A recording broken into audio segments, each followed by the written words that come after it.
भारत के private medical college में पढ़ाई पर सालाना 10 से 15 लाख रुपए लगते हैं सालाना। यूक्रेन के प्राइवेट मेडिकल कॉलेज में पढ़ाई पर सालाना 3 से 4 लाख रुपए का खर्च है। भारत के प्राइवेट मेडिकल कॉलेज में 5.5 लाख के कोर्स का खर्च 50 लाख से 1.5 करोड़ रुपए पहुंच जाता है।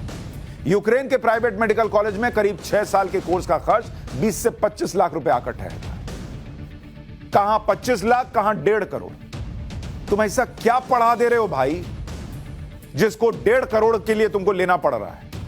जिसके लिए वो 25 लाख में पढ़ा रहा है, तुम 1.5 करोड़ में पढ़ा रहे हो। ये गैप इतना क्यों है? कोई सोचेगा, कोई चर्चा करेगा? सरकारी कॉलेज में एडमिशन के लिए नीट में बहुत अच्छे नंबर चाहिए। अच्छे प्राइवेट कॉलेज में सीट के लिए नीट के अच्छे नंबर के साथ बहुत ज्यादा पैसा चाहिए। नीट की तैयारी के लिए छात्र कई साल कोचिंग करते हैं। कोचिंग में भी हर साल 1 से 1.5 लाख रुपए खर्च होता है। वो तो गिनते ही नहीं लोग। बहुत कम छात्रों का नीट एक ही बार में क्लियर होता है।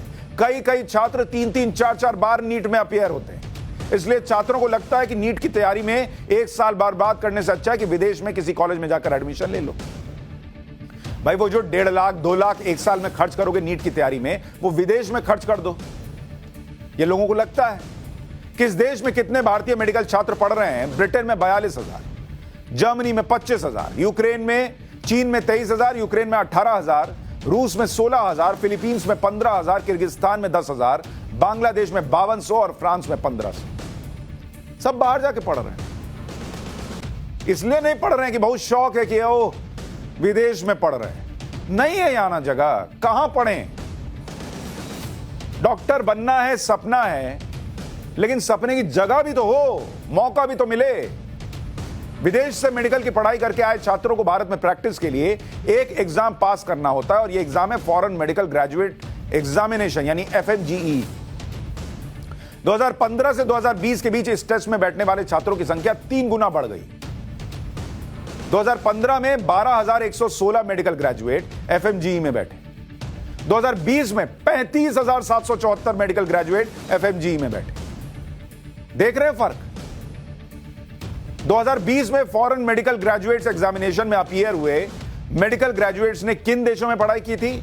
चीन से पढ़कर आ रहे थे 12,680, रूस से 4,313 ग्रेजुएट हुए, यूक्रेन से 4,258, किर्गिस्तान से 4,156 और फिलीपीन से 3,142।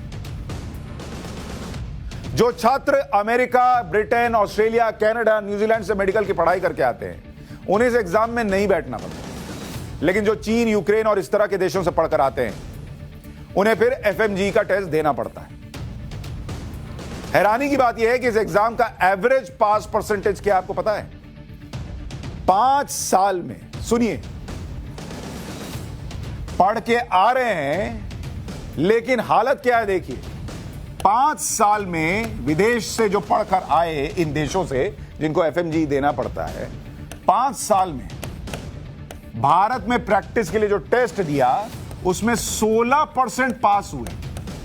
मात्र 16%। मतलब विदेश में इतना पैसा खर्च हुआ और पास हुए 16%।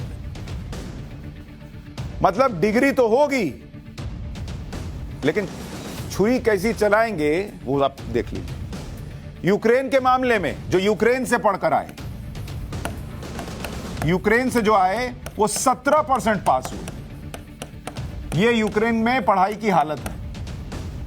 अच्छा, सिर्फ यूक्रेन में पढ़ाई का दोष नहीं दे रहा हूं मैं। अब इनमें से कई छात्र ऐसे होंगे क्योंकि वहां एंट्रेंस टेस्ट नहीं होना है तो आप उसके लिए, और यहां नीट क्लियर नहीं हुआ तो आप उस मेडिकल की पढ़ाई के लिए तैयार भी हैं या नहीं, या उसके लिए हैं भी या बने हैं या नहीं, वो भी तो मामला है। चले गए पैसा देके, डिग्री मिल गई लेकिन यहां नहीं पास हुए।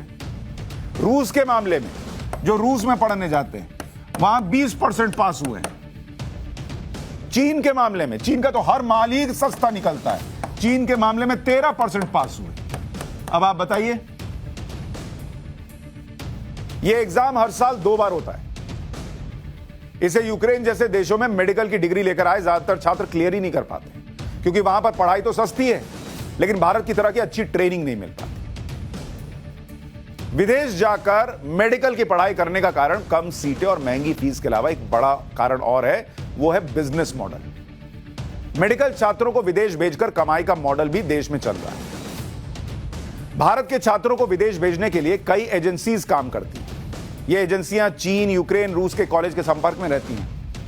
मेडिकल छात्रों को विदेश से एमबीबीएस का सपना दिखाती हैं। जैसे आप गए, नीट का रिजल्ट देख रहे हैं, वहीं पहुंच जाएंगे, ओहो नहीं हुआ, क्या बात कर रहे हो, डॉक्टर नहीं बनोगे, मैं बनाता हूं, यहां क्या पढ़ोगे, हसीन वादियों में पढ़ो, चलो तुमको लेके चलते हैं, सीट सस्ती है, एग्जाम नहीं देना पड़ेगा, वहां विदेश में रहोगे सो अलग। सपना दिखाते हैं। एक छात्र भेजने के बदले कमीशन के तौर पर 50,000 से लाख रुपया मिल जाता है। अब आप वहां पढ़ें न पढ़ें, आकर फेल हो जाएं, उनको कोई फर्क नहीं पड़ता। ये एजेंट्स मेडिकल छात्रों को यूक्रेन, चीन, रूस और फिलीपींस भेजते हैं और हर साल जो मैं कह रहा था 20-25 हजार छात्र बाहर जाते हैं, उनका कमीशन सोच लीजिए आप, उसमें से 10,000 भी कमीशन दे के जा रहे हैं, तो सोचिए। और बदले में इन देशों के कॉलेजों से कमीशन की मोटी रकम वहां से भी वसूलते हैं। इनके चक्कर में फंसकर भी मेडिकल स्टूडेंट विदेश पढ़ाई के लिए चले जाते हैं।